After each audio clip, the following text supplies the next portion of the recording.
Mr. Waxman. Thank you very much, Mr. Chairman. Mr. Ciccone, I want to thank you for agreeing to be here today to testify. I know that you and your company have been under pressure to repudiate your past statements about the FCC's open Internet order. I understand that AT&T would have preferred no rules in this area.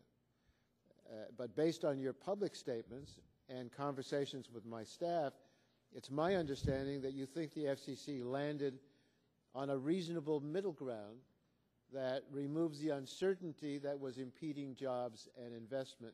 Is that an accurate description of AT&T's position? Yes, sir, it is. We do think it's a reasonable middle ground. I think provided the FCC, as it goes forward, interprets this rule in a narrow and way and with appropriate regulatory humility, I think it could also provide the certainty we need in this industry. Thank you. Your position is very similar to that of the Cable Association. In a letter filed with the committee earlier this week, NCTA CEO Kyle Masclaro stated that the cable industry supports the FCC order because, among other things, it, quote, provides greater certainty about our ability to manage and invest in our broadband services today and those we may deploy in the future, end quote. Professor Greenstein, in looking at the question of whether the FCC should put in place rules to protect the open Internet, my staff reached out to a number of prominent economists. They spoke with professors at NYU, Wesleyan, Stanford, Wharton, and USC. All of the economists shared a common belief in competitive markets, and all suggested that unnecessary regulation can undermine efficient markets. But there was also a consensus around the idea that competition in the market for broadband Internet access services is limited. Most said this lack of competition made the FCC open Internet rules necessary and appropriate. Do you agree? Yes, I do. You've said that the open Internet rules are essential for growth and innovation of online services. Can you explain? The access to the Internet goes back to the founding of the Internet. There's always been a question about who can use it and who has access to the transport level. It goes all the way back to when the NSF net was first privatized. The Congress had to pass an amendment to the NSF charter in order to allow for multiple users. And in terms of the economics, there's always been a question who can use it. The Internet is designed, and it has always operated as a network where every user and every potential supplier doesn't have to ask anyone for permission to use it. And that leads to growth and innovation on online services. Yeah, it's great for entrepreneurs, even college sophomores at Harvard. I've heard of one. Saw the movie. Ms. Chase, do you agree?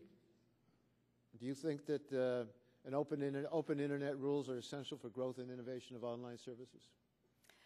I absolutely agree, and I think you only have to look at the number of jobs and new companies created over the last 10 years to realize an open Internet is the key to our future in America. And I think if we close that down and we don't protect the status quo, which is an open Internet, we are putting ourselves in such an anti-competitive position relative to the rest of the world.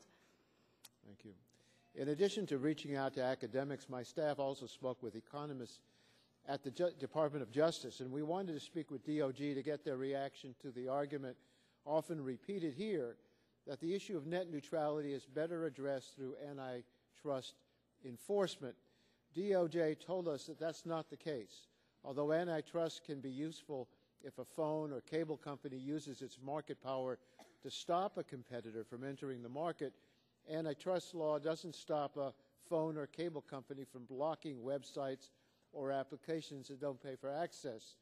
According to DOJ, favoring websites that pay high fees and degrading websites that don't is perfectly legal under the antitrust laws as long as the phone or cable company isn't in direct competition with the websites being degraded.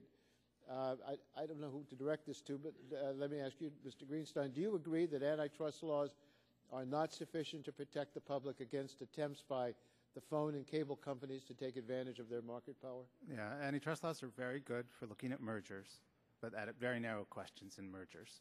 That's principally what they're about. And anybody on the panel disagree with the DOJ position? Mr. Waxman, I very much agree with Justice on this. There are numerous problems in the marketplace that antitrust will not govern. Further, the limited selection of problems that antitrust would govern has been weakened by the Supreme Court's Trinco case. So therefore, antitrust is really no remedy at all to consumers or producers in this case. Thank you very much. Yield back my time, Mr. Chairman. Thank you very much. We'll now go to the gentleman from California, Mr. Bilbray. Is that Mr. Bilbray? Okay. The gentleman yields to the gentlewoman from Tennessee, Ms. Blackburn.